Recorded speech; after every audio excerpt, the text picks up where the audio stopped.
Welcome back, you gorgeous weirdos. I hope you're having an amazing day. Good morning, good afternoon, good evening. I have to share this with you. Melody Susie so kindly sent this brand new e-file over and also so kindly sponsoring today's video. Thank you so much, Melody Susie. I had to try this out. Now, normally I'm not a fan at all of these teeny tiny little pen-like e-files. But this one is different. This is completely rechargeable. Here is the charging port. But wait for the best part.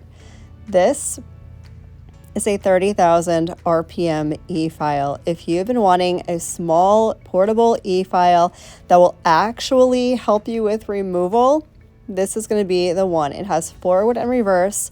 This controls the speed. You can get it as low as 3,000, as high as 30. This kind of blew my mind a little bit. It's super lightweight.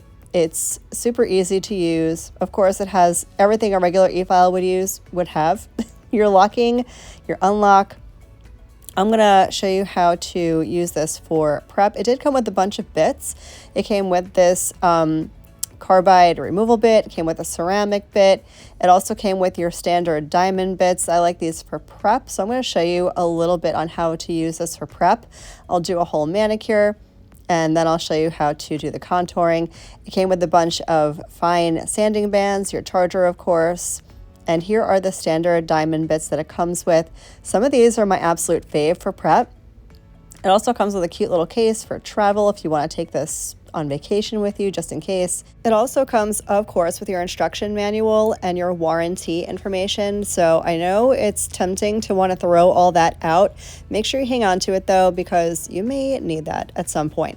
So how about we get into what I would do for prep if I wanted to use an e-file. Now, you don't need to use an e-file for prep. You don't need to use an e-file for anything. But if you like using an e-file, if it helps you move a little bit quicker, you can totally use an e-file. So here are some of the bits that it comes with. This one I like in particular for really getting into your cuticle area. It's going to help you lift up all of that dead skin and separate the skin from the nail plate. That's what I really like to use it for. So I'm going to go on a super low speed, graze around my skin at the back of the nail, and this is going to get, again, lifting up all of that dead skin off of the nail plate. That stuff can cause lifting if you apply any type of product over it. So I like to make sure I'm getting really in there gently, of course. I'm not applying any pressure, very low speed, but this is going to help you get some of that dead cuticle off the nail to help you prevent against lifting. Once I had the skin kind of separated from the nail, I'm going to turn the e-file off and switch bits. I'm going to switch over to another diamond bit. It's the round top cuticle bit that I'm going to grab next. This bit I really like, again, for cleaning off that dead cuticle. This is going to gently exfoliate any dead skin that's on the nail plate. So what we've done so far with that sharp flame bit, we separated the skin from the nail. Now we're going to exfoliate the dead skin off of the nail plate, again, making your canvas as perfect as possible for application to prevent any lifting.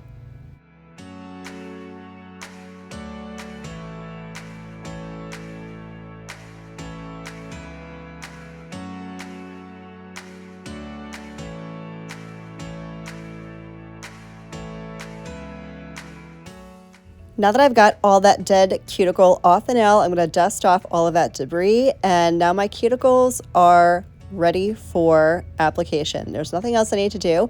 I'm going to cleanse my nails with a little bit of alcohol. Now your prep may vary depending on your nail type. If you want to go ahead and buff over the surface of the nail for better adherence of your dip powder, especially if you have oily nails, go ahead and do that.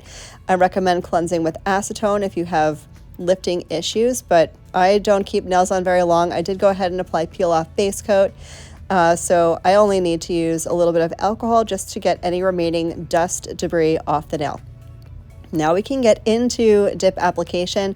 I'm going to make this super duper simple. I was in the mood just for something light and airy, and what better light and airy manicure than sky blue and a couple of clouds. So that's all I'm really going to do for this manicure. It's going to be a very simple dip process. I'm using my Azure Beauty dip liquids per usual. I'm going to go in with this beautiful baby sky blue color from Modelones. Now your dip application may vary, just like your prep routine will vary person to person depending on your nails, your nail shape, your nail length, whether or not you need to build up an apex. I have pretty short nails. As you can see, I like to keep my nails short just because of my lifestyle. And by lifestyle, of course, I mean texting. I cannot text with long nails at all. I find myself, even when I have extensions on, I have to cut my thumbnails down because I am pretty useless with long nails. But if you have longer nails and you want to build up an apex, I will leave an apex building video up in the cards for you.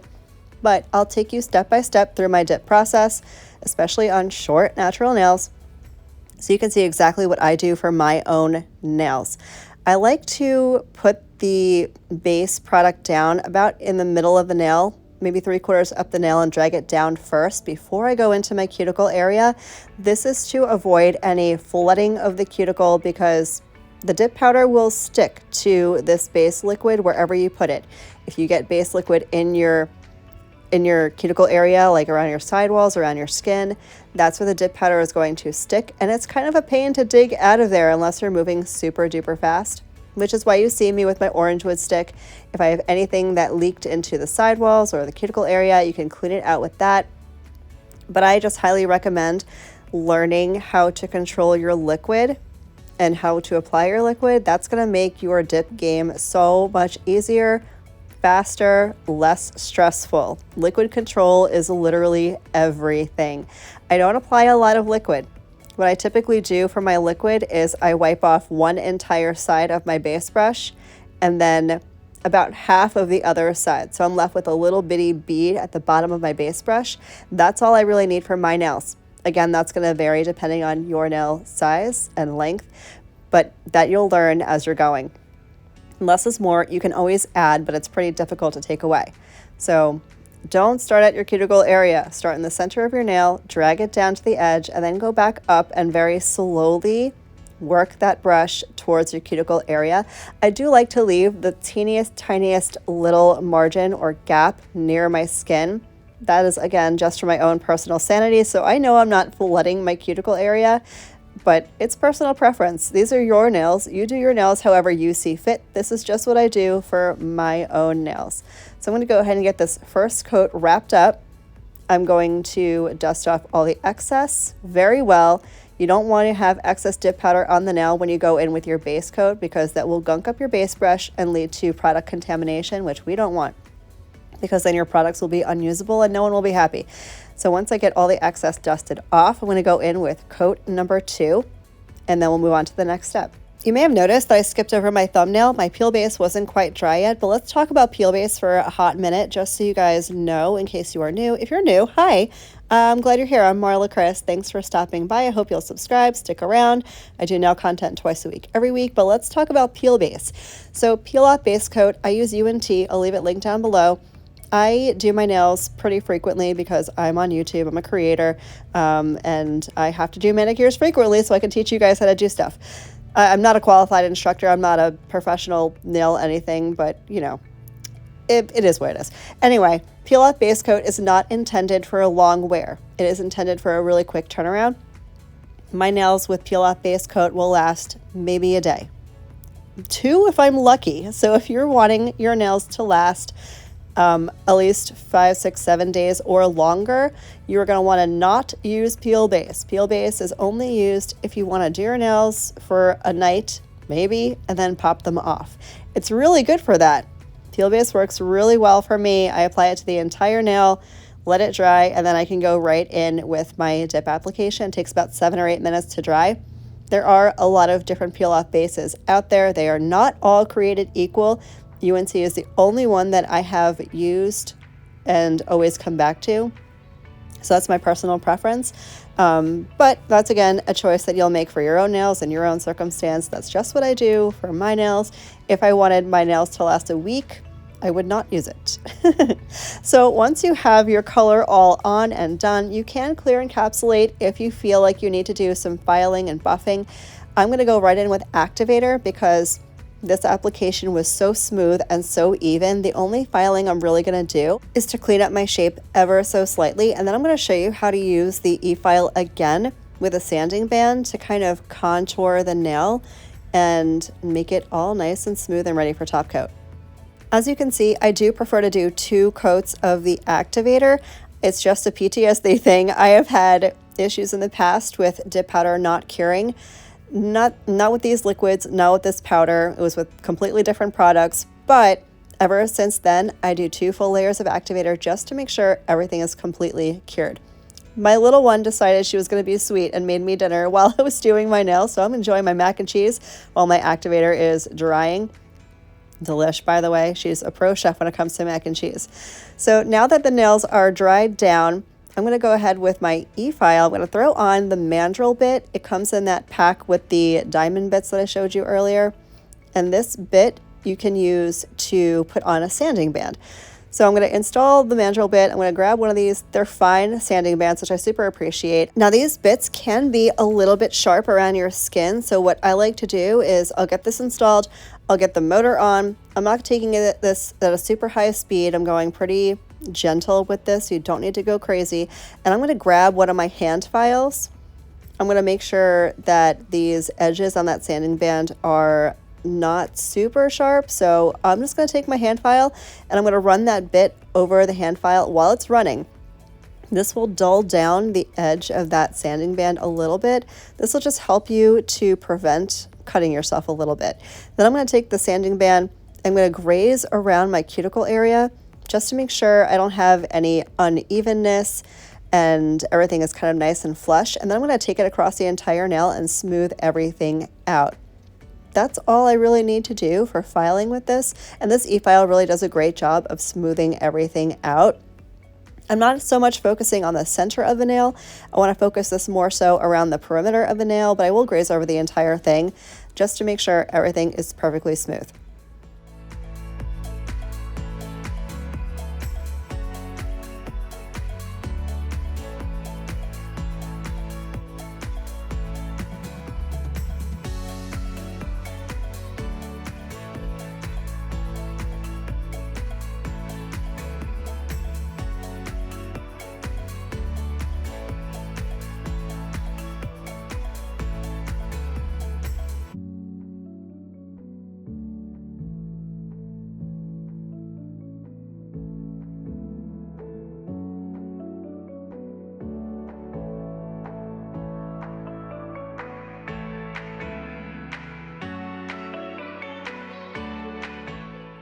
Once I have the nails contoured, now I can go in with my hand file and just correct my shape.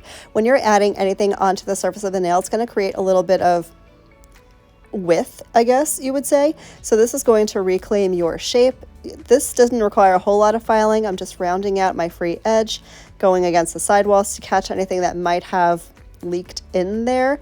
And that is all the filing I need to do. I'll go over everything with a fine buffing block to get everything ultra smooth, and then we'll be ready for top coat.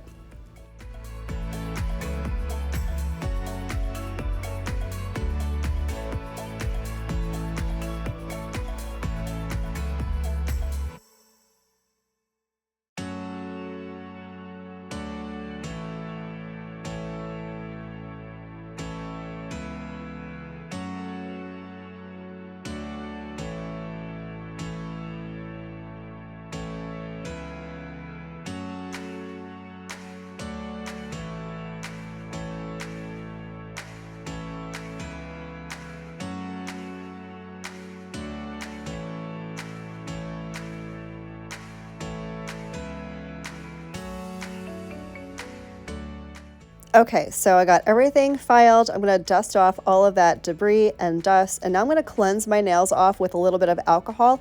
At this point, you can get up and wash your hands if you want, but I am lazy and I don't want to leave my nail desk because I will get distracted. I don't know if you're like me, but if I walk into the kitchen to go wash my hands, I'm going to notice something that needs to be cleaned, and I'll stop what I'm doing and I'll clean it because that's just how I am. My ADHD brain controls me. I decided I wanted to do a little bit of nail art. I think I mentioned it at the beginning of the video that I was in the mood for some clouds. So I'm going to do some clouds. I'm going to show you how to do that real quick. It's super simple. You can do this with any type of medium that you want. I like gel polish, so that's what I'm going to use. I'm going to take a very teeny tiny dotting tool and I'm going to dip into that white gel polish and just create little bitty clouds. They're imperfect. They are imperfect. They're not supposed to be perfect. They're clouds. They are uneven, asymmetrical, and natural looking. So that's kind of what I'm doing. I'll make the little poofs in the clouds and then kind of drag it out to the side a little bit, but that's really all there is to it. Clouds are some of the easiest nail art. It's right up there with like cheetah print. Super duper easy. If you want to know how to do cheetah print, I'll leave a video up in the cards for you. Super easy cheetah. The shakier the hand, the better. That's one of those nail art designs, especially if you're not good with your non-dominant hand. These two are going to be perfect for you. So I'm going to get this done. I'm going to bake it in my LED UV for about 30 seconds. You don't have to use gel polish. Again, if you wanted to use regular nail polish, you can. If you want to use acrylic paint, you can do that too. If you want to use acrylic paint markers, I love those things. You can use that too. But I'm going to cure this for 30 seconds. And then I'm going to go in with my no wipe gel top coat. Again, you don't have to use a gel top coat. You can use a regular nail polish top coat. You can use a dip powder top coat, whatever your preference is. I prefer a gel top coat. I find it to be easier and quicker, but you do what you want for your nails. If you're still watching and you've made it this far in the video, I super appreciate you. Please drop a cloud emoji down in the comment section so I know who's watching my videos all the way through. I know I've been doing some longer videos lately. I don't know. I feel like I miss the longer videos. I miss chatting. I miss hanging out. So I don't know. Yeah, if you're still here, just know I appreciate you.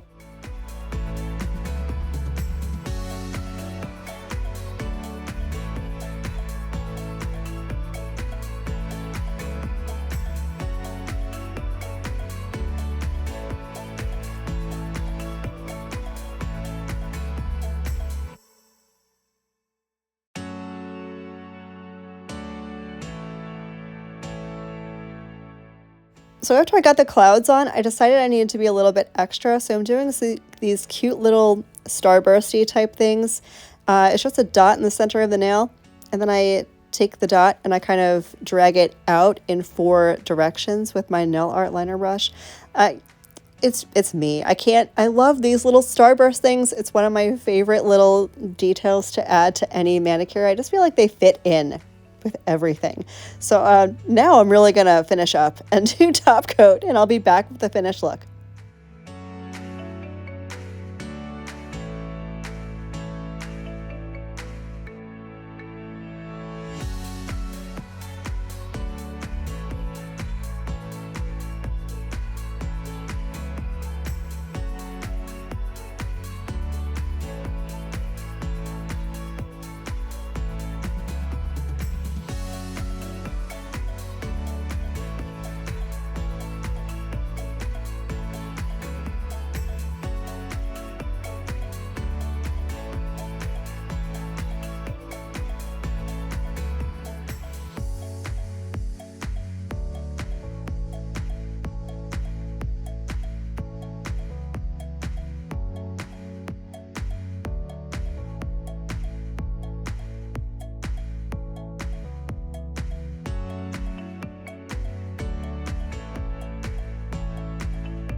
So here is the finished look, all top coated and beautiful. I love them. I wish I could wear them for more than a couple of days, but I will remember them forever.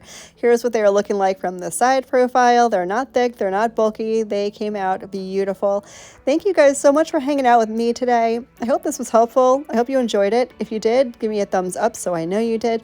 Thank you again to Melody Susie for sponsoring today's video. I hope you guys have a day that is as beautiful as you are, and I will catch you in the next one. Love you, bye.